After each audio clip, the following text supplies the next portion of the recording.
Sierra de Historias, con Alberto Garín.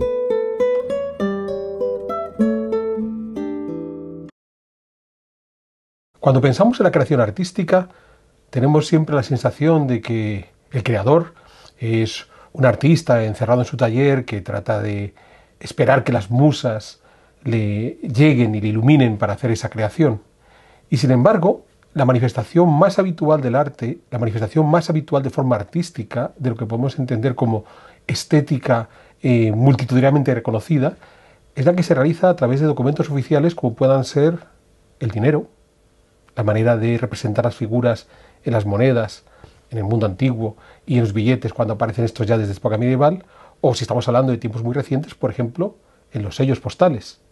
Ahí es donde posiblemente aparecen las formas artísticas, la estética que más gente es capaz de reconocerse como el arte propio de su tiempo.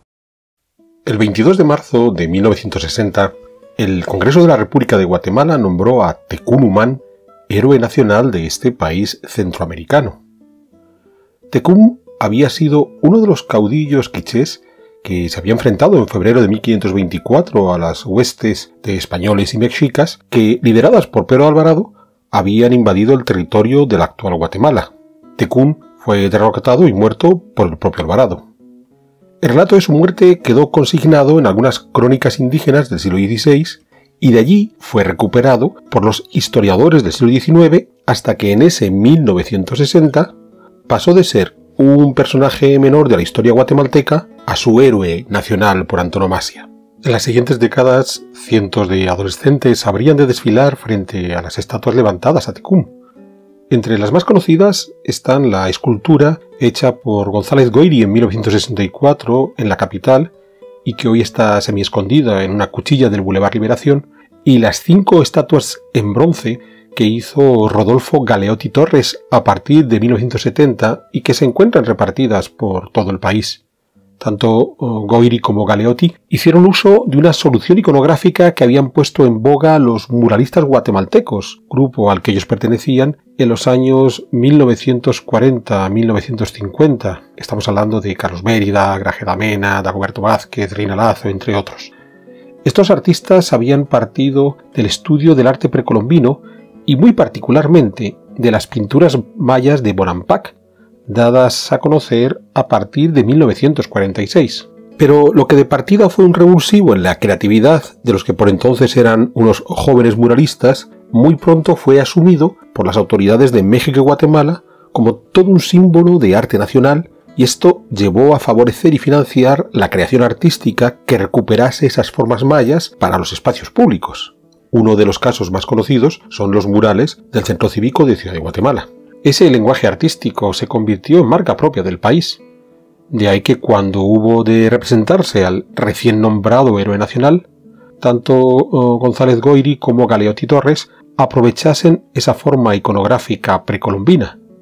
Tecún aparece semidesnudo, el rostro anguloso, muy marcado, el tocado muy recargado. Como dijimos, las esculturas de Galeotti fueron fundidas a partir de 1970, y en 1972 el rostro de esas esculturas se utilizó en el nuevo billete de 50 centavos para aún popularizar más tanto al propio héroe como al lenguaje artístico considerado auténticamente guatemalteco.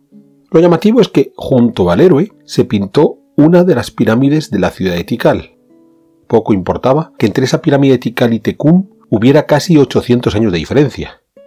Algo así como si al emperador Carlos V le hubieran pintado llevando sobre su cabeza la corona del rey visigodo Recesvinto. La idea era transmitir una imagen del arte más genuinamente guatemalteco, el precolombino, como un todo, sin distinguir entre mayas del siglo VIII y los quichés del siglo XV.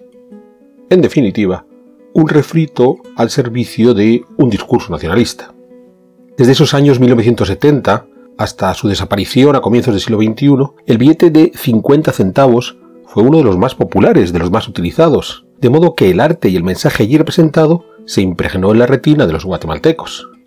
Fue en el año 2000 cuando tuve ocasión de hacer un trabajo sobre los fabricantes de máscaras tradicionales de Chichicastenango, uno de los pueblos indígenas más conservadores de Guatemala, un trabajo que llevaba a cabo con mis estudiantes. Cuando fuimos a entrevistar a uno de los artesanos, nos enseñó una máscara que representaba a Tecún.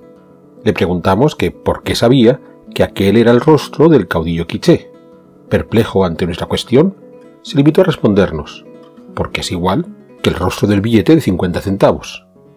De esta manera, la fuente de inspiración novedosa de unos jóvenes muralistas en los 1940, el arte maya, había pasado a ser, décadas después, el arte oficial del Estado para regresar a la gente, para popularizarse, de manera que se convirtiera en algo que era incuestionablemente guatemalteco.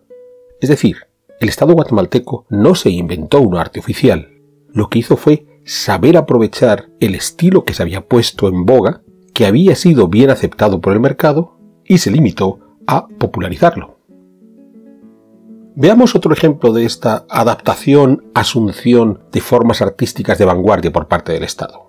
Y vamos a verlo con una de las iconografías más conocidas representantes de la República Francesa, la Marianne, esa mujer tocada con un gorro frigio que para los franceses representa la esencia de la República.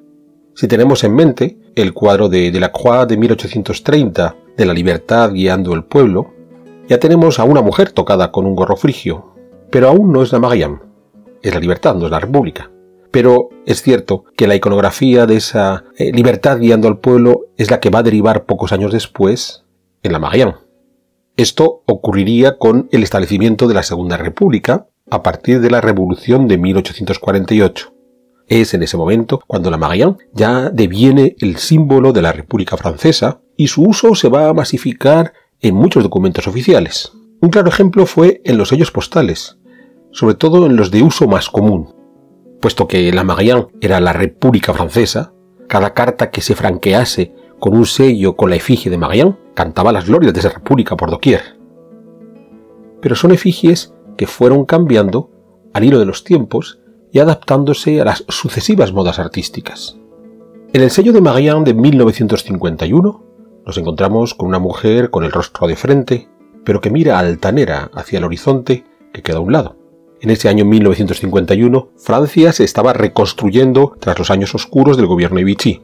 Eran tiempos para recuperar el orgullo nacional, de ahí esa mirada altanera.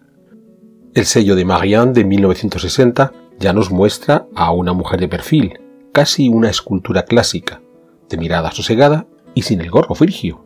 Se acababa de refundar el Estado creando la Quinta República Francesa, la que pervive hasta la actualidad, pero en aquel momento bajo el gobierno del general de Gaulle, que había puesto fin a un gran periodo de inestabilidad. Quizás ese fin de las amenazas revolucionarias que estaban acosando a Francia en ese momento es lo que les invitó a los diseñadores a quitarle a Marianne el gorro frigio. El sello de Marianne de 1971 sigue mostrando un rostro de perfil ligeramente esbozado y totalmente asexuado. Estamos en el mundo posterior al mayo del 68, donde el arte pop lo impregna todo. No hay más que recordar, por ejemplo, que la película de El último tango en París se estrenaría un año después, en 1972, reclamando que todo había de ser pop. En Francia, en esos años, gobierna Pompidou, quien apostó por la modernidad como bálsamo para responder a esas peticiones que habían hecho los jóvenes universitarios del 68. En el sello de Marianne de 1983 volvemos a encontrarnos a una mujer de perfil, pero esta vez con los rasgos bien definidos y se le sugiere un escote bastante amplio. Gobernaba en ese momento François Mitterrand desde 1981 y su ministro de Cultura era Jacques Lang, que se había convertido en el gran defensor de la moda, de la alta costura a la ropa más informal, como un arte mayor. Una moda en la que en esos momentos se hacía ostentación de las formas femeninas.